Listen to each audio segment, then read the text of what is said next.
नमस्कार दोस्तों, मैं शुभम उपाध्याय, नर्सिंग ऑफिसर एम्स दिल्ली। आप सभी का स्वागत करता हूं अपने इस यूट्यूब चैनल पर। आज की ये वीडियो रहने वाली है कि कैसे हम नोटसेट 08 को फर्स्ट अटेम्प्ट में क्लियर कर सके, या फिर हमें अपने प्लानिंग को कैसे लेकर चलना चाहिए जिससे कि नोटसेट 08 को पेपर क्रैक करने में हमें मुश्किल ना हो। तो देखो दोस्तों, पहला नंबर तो आपको पेपर पता होना चाहिए कि हमारा पेपर कब लगने वाला है। ये अराउंड 14 अप्रैल को पेपर होगा। जैसे कि जो पेपर का पैटर्न रहने वाला है वो दो पार्ट में डिवाइडेड है। पहले तो प्री होगा, देन उसके बाद मेन होगा। प्री की अगर हम बात करें तो अराउंड 100 क्वेश्चन होगा और इसमें ज्यादातर वन लाइनर क्वेश्चंस होंगे।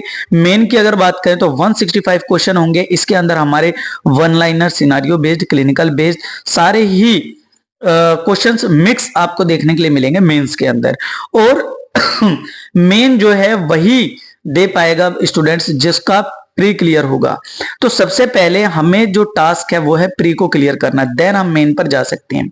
अब बात आती है कि हमारे पास टाइम कितना। अभी से अगर हम देखें तो हमारे पास अराउंड 4 मंथ है, दिसंबर, जनवरी, फरवरी, मार्च। आपको कौन कौन से सब्जेक्ट पढ़ने हैं तो मैं आप सभी को बता देता हूं। देखो, हमें एमएसएन तो जरूर से जरूर पढ़ना है।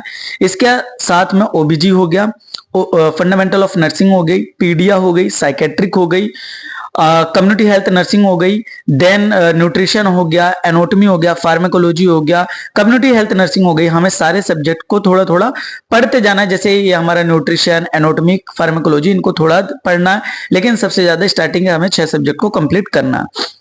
अब पेपर को हमें क्रैक करने के लिए इन सब्जेक्ट्स को कैसे अटेम्प्ट करना चाहिए। देखिए, जो पढ़ने का तरीका रहने वाला, हमेशा से मैं आप सबको वही गाइड करता हूं जो मैंने खुद अपनी लाइफ के अंदर अपनाया था और उसी को ही मैंने अप्लाई कर कर नोटसेट 04 को भी क्लियर किया था, और एक नहीं, साथ में 3 पेपर क्लियर करे थे।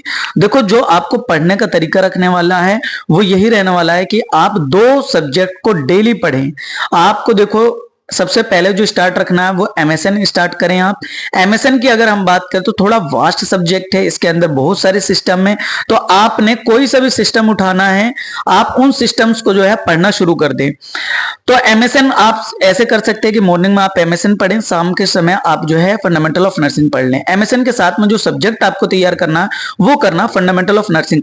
अच्छा, फंडामेंटल ऑफ नर्सिंग ही मैंने क्यों बताया एमएसएन के साथ में, क्योंकि आप सबको पता है कि बहुत सारे सिस्टम हैं जिनमें हमें फंडामेंटल ऑफ नर्सिंग की जरूरत पड़ती है। फॉर एग्जांपल, एमएसएन में आप पढ़ रहे रेस्पिरेटरी सिस्टम, और रेस्पिरेटरी में आप टीबी, सीओपीडी, जितनी भी डिजीज कंडीशन है आपको पता है कि अगर पेशेंट को कोई भी दिक्कत होगी तो पोजीशन क्या देना होगा, तो आप बोलेंगे हाई फाउलर। और ये जो पोजीशन वाला है ये किस सब्जेक्ट से कोरिलेटेड है, फंडामेंटल ऑफ नर्सिंग से।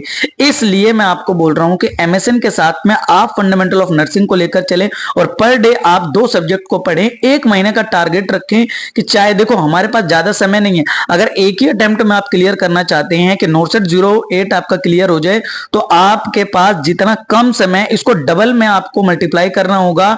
आप पर डे जो है ज्यादा से ज्यादा एमएसएन के सिस्टम को कंप्लीट करें, फंडामेंटल ऑफ नर्सिंग का टॉपिक को कंप्लीट करें। 1 मंथ का पूरा अपना एक चार्ट बनाएं कि 1 महीने के अंदर इस 2 सब्जेक्ट को कैसे भी खत्म करना है। और मैं बोल रहा हूं यार दोस्तों, अगर आप क्लियर करना चाहोगे ना 2 सब्जेक्ट को 1 मंथ में, तो क्लियर भी होगा।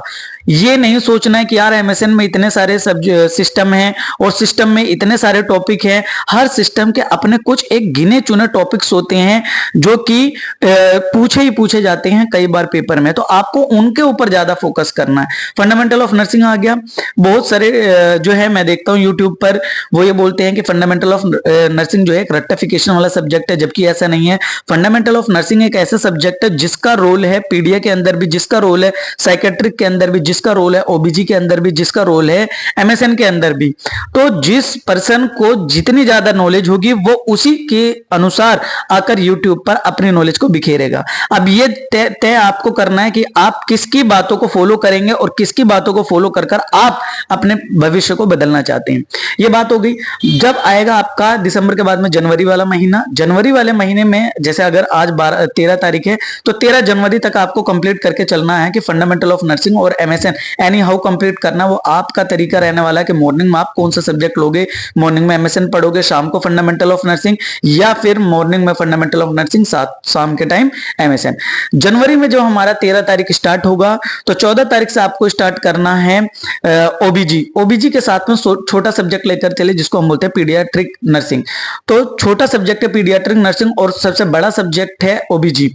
अगर हम दोनों को कंपेयर करें तो पहले तो आपने फर्स्ट मंथ में कंप्लीट कर लिया एमएसएन और फंडामेंटल ऑफ नर्सिंग, दोनों से ही रेशनलाइज क्वेश्चन, दोनों से कंसेप्चुअल क्वेश्चन और दोनों से ही जो है क्लिनिकल क्वेश्चंस बनने वाले हैं। तो आपका कहीं ना कहीं 30 से लेकर 40% का काम हो चुका है। नेक्स्ट मंथ जब आप जनवरी के अंदर आ गए, जैसे 14 तारीख आपकी स्टार्ट हो गई, आपको दोबारा से कैलेंडर तैयार करना है। आप क्या करेंगे, सुबह के टाइम ओबीजी और शाम के टाइम पीडियाट्रिक नर्सिंग आपने कंप्लीट कर ली, ये आपका कंप्लीट हो गया। देन आपको ऐसे 2 सब्जेक्ट फिर लेकर चलना है कि आपने साइकेट्रिक और कम्युनिटी हेल्थ नर्सिंग लेकर चलेंगे तीसरे महीने, जिसको हम बोलते हैं फरवरी। तो आपके फर्स्ट मंथ में हो गई एमएसएन और fundamental of nursing, second month में आपकी कंप्लीट हो चुकी है ओबीजी और पीडिया, थर्ड जो मंथ है उसके अंदर आपकी कंप्लीट हो गई है साइकेट्रिक एंड आपका कम्युनिटी हेल्थ नर्सिंग। जब नेक्स्ट आपका जो मंथ आएगा मार्च वाला, उसके अंदर आपको क्या करना है, जो हमारे छोटे सब्जेक्ट है, फॉर एग्जांपल आपका न्यूट्रिशन है, फॉर एग्जांपल आपका जो है रिसर्च है, इन सब्जेक्ट्स को आपको लेकर चलना है। रही बात फार्मेकोलॉजी की, थोड़ा बहुत आप उसको देख सकते हैं, वैसे ज्यादातर पोर्शन फार्मेकोलॉजी का कंप्लीट आपका हो जाएगा, आपका एमएसएन के अंदर। तो फार्मेकोलॉजी भी हमारी कंप्लीट आ गई है। देन जो हमारे पास समय बचेगा उससे आपको क्या करना है, रिवीजन करना है। देखो दोस्तों, अगर आप 2-2 सब्जेक्ट को लेकर चलोगे और गारंटी के साथ में जो सब्जेक्ट मैंने आपको पहले तैयार करने के लिए बोले हैं वैसे ही आप लेकर चलोगे तो डेफिनेटली आपको रिजल्ट मिलेगा। अच्छा, ओबीजी के साथ में आप थोड़ा सा देखो, दिमाग लगाओ, पीडीए को ही मैंने क्यों रखा है, क्योंकि ओबीजी के अंदर बच्चे का भी रोल है और माँ का भी रोल है, और यही चीज जब हम पीडीए को भी पढ़ेंगे तो उसको जो है समझने में दोनों सब्जेक्ट को आसानी होगी। इसलिए मैंने बोला कि 1 महीने के अंदर आपका इजीली कंप्लीट हो जाएगा। देन आप नेक्स्ट जब आएंगे तो साइकेट्रिक और कम्युनिटी हेल्थ नर्सिंग। अब मेन बात आती है कि किस किस बुक से जो है हम एमसीक्यू करें। तो देखो, सबसे पहले आप पीआर यादव से करें। पीआर यादव से जब आप करेंगे तो 1 लाइनर आपके जितने भी एमसीक्यूज हैं वो कवर हो जाएंगे, और फिर आप करेंगे टारगेट हाई से, टॉपिक वाइज ही करेंगे। जब आप टारगेट हाई से करेंगे तो उससे rational question, conceptual question, image based question सारे कवर हो जाएंगे, क्योंकि टारगेट हाई की बुक में इमेज बेस्ड भी हैं, आपके क्लिनिकल बेस्ड भी हैं, रेशनल बेस्ड भी हैं, सारे के सारे आपकी इस तरीके से कंप्लीट हो जाएंगी। रिवीजन भी आपको करते हुए चलना है। देखो, डिसाइड आपको करना है, क्योंकि 4 महीने हैं। 4 महीने के बाद अगर आप चाहते हैं 80,000 सैलरी, आप चाहते हैं ग्रेड पे आपका 46 हो, आप चाहते हैं कि आप सेंट्रल एम्प्लॉयमेंट बने, ये जो ईयर कब आने वाला है 2025 आपकी जिंदगी को बदल दे, तो आपको 4 महीने नहीं सोचना, आपको ये सोचना है कि मेरे पास 4 महीने हैं, इसमें दिन और रात को मैं अगर चाहूंगा तो डबल कर मैं कैसे भी अगर चाहूंगा तो मैं रिवीजन भी कर लूंगा। मैंने आपको सब्जेक्ट्स बता दिए, मैंने आपको बुक्स बता दी, मैंने आपको बता दिए कि कैसे पेपर लगने वाला है, और अगर आप इनको कर जाओगे तो डेफिनेटली मेहनत जो है आपकी रंग लेकर आएगी, और आपका जो 2025 का सपना है इसमें आप अपने आप को जरूर एक गवर्नमेंट एम्प्लॉयमेंट बनाकर ही छोड़ोगे। मेन बात ये होती है कि यार हम फॉलो किसको कर रहे हैं, किसकी बातों को हम सुन रहे हैं। आज की डेट में यूट्यूबर्स बहुत ज्यादा हैं, तो आप थोड़ा चीजों को देख लें कि आप किसको फॉलो कर रहे हैं, किसकी बातों को आपको जो है फॉलो कर कौन पर्सन आपको जेन्युइन लगता है, देन ही आप आगे अपना रोड मैप तैयार करें। और रख हौसला, वो मंजर भी आएगा, प्यासे के पास चलकर समुंदर भी आएगा, थक कर ना बैठ ए मंजिल के मुसाफिर, मंजिल भी मिलेगी और मिलने का मजा भी आएगा।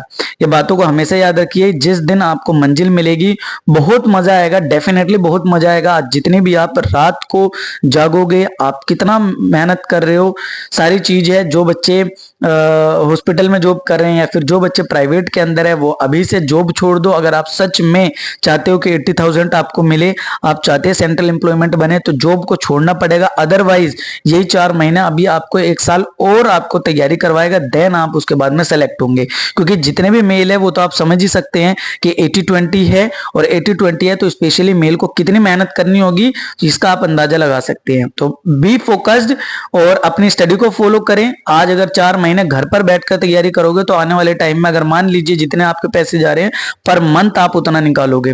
हमेशा मोटिवेटेड रहें, खुद को सही डायरेक्शन के अंदर लेकर चले, पॉजिटिविटी को मेंटेन करके रखें, कंसिस्टेंसी को लेकर चले, only study and only study.